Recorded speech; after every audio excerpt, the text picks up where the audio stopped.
vamos con otro tema porque preocupación han generado los altos índices de mala calidad del aire que presentan varias ciudades al sur de nuestro país. Es por esto que el gobierno presentó los planes de descontaminación atmosférica para el año 2014 al año 2018. Para hablar de este y otros temas vamos a conversar ya con Cristóbal Galván, director del Centro de Sustentabilidad de la Universidad Andrés Bello. ¿Cómo estás? Bienvenido. Cristóbal, bienvenido. Bueno, gracias por la paciencia. Sí, gracias por la paciencia. Justo nos tocó con ministros, con noticias de último minuto, así que muchas gracias por aguantarnos acá. Sí, siempre es interesante. Oye, Cristóbal, bueno, se presentan estos planes de descontaminación. Primero, tu apreciación con respecto, también participaste de alguna manera en este plan que se está desarrollando. Hay nuevas localidades donde se les va a considerar una mayor fiscalización. ¿Cuál es un poco la apreciación a primeras que tienes de esto? Bueno, la apreciación es que se va a una línea clara de atajar el problema con, digamos, de la manera más directa posible. Es decir, hasta ahora había 10 planes en total, entre proyectos, planes que están en la actualidad, y ahora solo en este periodo de 4 años se van a echar a andar 14 más. Entonces esto ya indica una preocupación de las autoridades bastante fuerte por esta problemática que es la contaminación atmosférica. Ahora, los planes en detalle los vamos a ir conociendo, pero hay medidas ya inmediatas que se van a aplicar. Por ejemplo, decretar algunas zonas saturadas en Santiago, en Valdivia y en otros puntos. Mi pregunta es, ¿cuánto contribuye a superar el tema de la contaminación el decretar zonas saturadas? Porque hemos visto zonas saturadas que están permanentemente saturadas y al final uno se pregunta de qué sirve, cuánto más expedito y cuánta solución efectiva puede ser para el problema. Bueno, en cierto modo, la declaración de zonas latentes o saturadas, esto es un proceso que, si no me recuerdo mal, va a ir hasta 2015, va a ir siendo evaluado, ¿vale? Y va a depender, no solo es material particulado, hay otros compuestos que se miran también. Claro, porque es algo progresivo, van entrando las ciudades en distintos ritmos. Pero lo que llama la atención, sobre todo cuando escuché esta noticia y veía la actividad que va a desarrollar el gobierno en esta temática, fue probablemente lo del plan de alerta, entre comillas, que es esto de que a partir de ahora, ya a partir de hoy, yo creo que se va a decretar la medida 32 por parte de la presidenta, o se va a poner en vigencia, y de ahí empezamos con una serie de herramientas que es la declaración de alerta, que te permite actuar en sitios donde tú no tienes planes. Porque antes los planes, si tú te vas hacia atrás, por ejemplo en el 91, el primer plan fue el de Chuquicamata, y luego también, si no recuerdo mal, el de Tierras Amarillas. Siento si no me acuerdo bien geográficamente de la zona.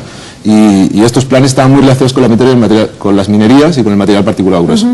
Pero sin embargo ahora ya tenemos otro problema, que es, se ha descubierto y cada vez hay más evidencia de que la contaminación genera problemas de salud, y más allá de los problemas de salud genera costos sanitarios que van a ir a cargo del Estado o de las empresas. ¿Y qué significa esto? Que entonces el Ministerio de Salud va a estar incluido en la manera en que se van decretando las alertas. Exacto. De hecho, y ya no solo se va a poner el énfasis en la contaminación así nomás, sino que en la contaminación y sus repercusiones en la salud. Exacto. Eso es lo que yo te logro entender. Ahora, respecto a lo que yo te preguntaba, ¿cuánto le conviene, es que conviene, no sé si es la palabra, pero cuánto ayuda a una ciudad que tiene fuertes índices de contaminación el que además se le declare saturada cuando muchas veces esa saturación continúa?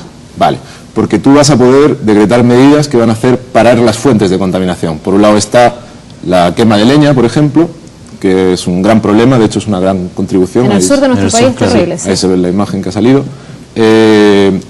Paras las fuentes fijas, que son la gran industria, son desde cementeras, minerías, energéticas, que son industrias que generan mucha contaminación también, y te permite controlarlas, te permite decir, oye, llegó la contaminación a tal nivel, tienes que parar.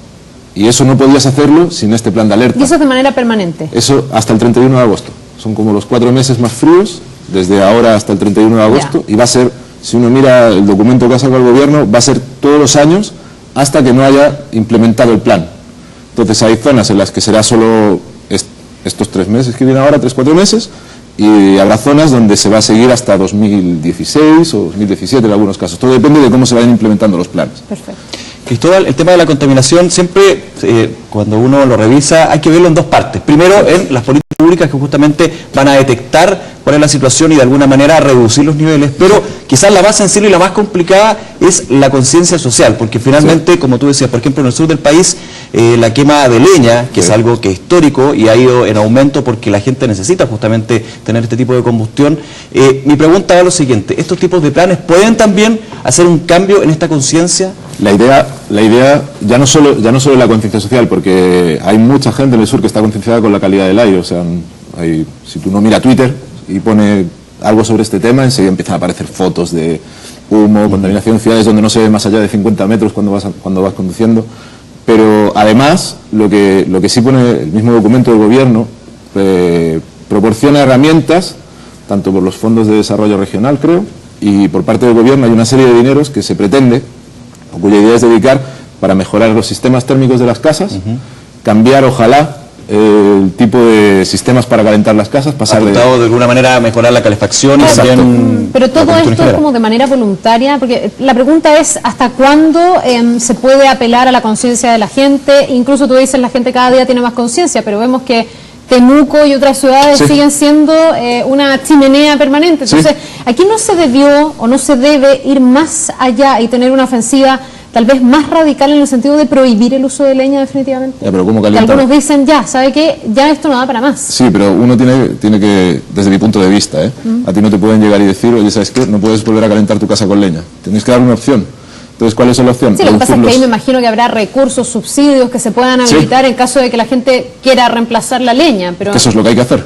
Y tienen que estar disponibles. Y tienes que, aparte de la conciencia social que se empieza en las escuelas, hablando con los niños, tienes que tener una buena capacidad de comunicar a la gente. Oye, cuando tú enciendes leña, que no, ya si enciendes leña, por lo menos que esté seca. Porque si está húmeda, es peor. Sí. Y si está seca, le dices, oye, ¿sabes qué? Lo peor que puedes hacer después de fumar tu cigarro es encender una cocina a leña.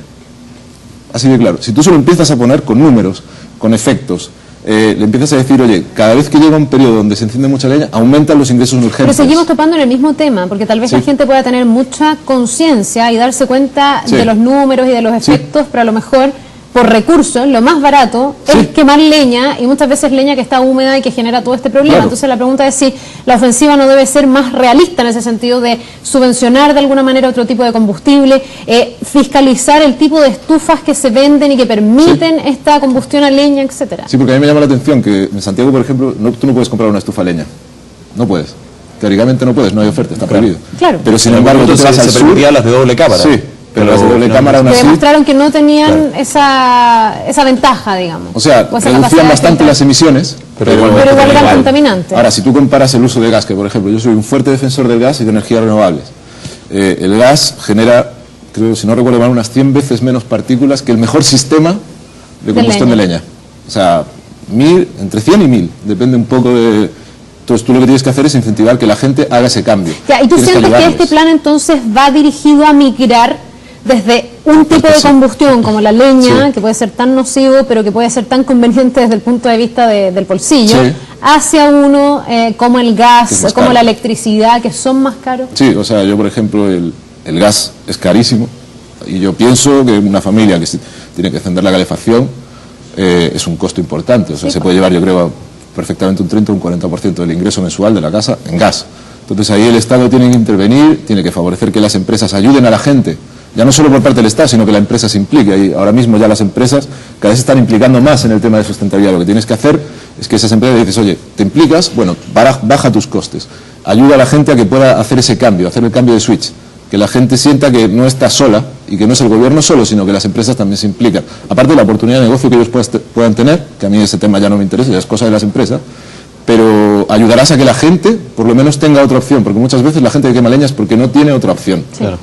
Pero había un cambio de switch previo a lo que me refiero. Para hacer un cambio de switch tiene que por lo menos estar primero la conciencia, que ahí existe, pero también las ganas de hacerlo y también entender por qué se está haciendo. Muchas veces uno dice, hay que tratar de no contaminar, porque finalmente, ya de alguna manera uno lo tiene asumido, pero son las nuevas generaciones los que van a tener mayores problemas de salud. ¿Hay ese cambio, hay esa conciencia o preconciencia, por así decirlo? Mira, yo te puedo hablar del ejemplo de mis estudiantes en la universidad, a los que yo doy clase. Cada vez ellos mismos saben que no se debe quemar leña, cuando incluso preguntando no suelen hacer asados así con carbón ni con leña, procuran siempre usar parrillas de gas. O sea, la conciencia está, sobre todo en la gente joven, de los 30 para abajo, sobre todo. Pero el problema es acostumbrar a la persona mayor. Claro. Es decir, estamos hablando de gente de 70 años, 60, 70, 80 años, ojalá 90 y 100, que están acostumbrados a quemar leña por sistema. O sea, se levantan por la mañana, lo primero que hacen, encienden leña. Entonces, con esa gente es con la que más hay que trabajar y a los que más hay que ayudar, porque probablemente el adulto mayor, entre comillas, es el que probablemente tenga menos capacidad económica, además, y facilidad para poder hacer este cambio. Entonces, mejorar el aislamiento de las casas, desde el punto de vista del gobierno, la nueva norma de construcción que haga casas más eficientes desde el punto de vista térmico. Este es un tema súper importante en países desarrollados, tipo Estados Unidos, Suecia, otros países. O sea, prima más cuando tú construyes la casa el aislamiento y todo este tipo de políticas que el propio sistema de calefacción. Porque ellos saben que si tú tienes una casa que es eficiente desde el punto de vista del aislamiento y de la conservación de la energía calorífica, vas a tener menos gastos. Claro.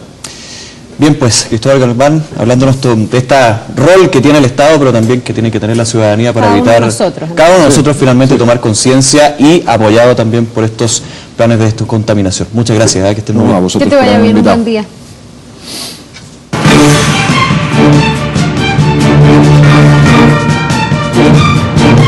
La presidenta Michelle Bachelet dio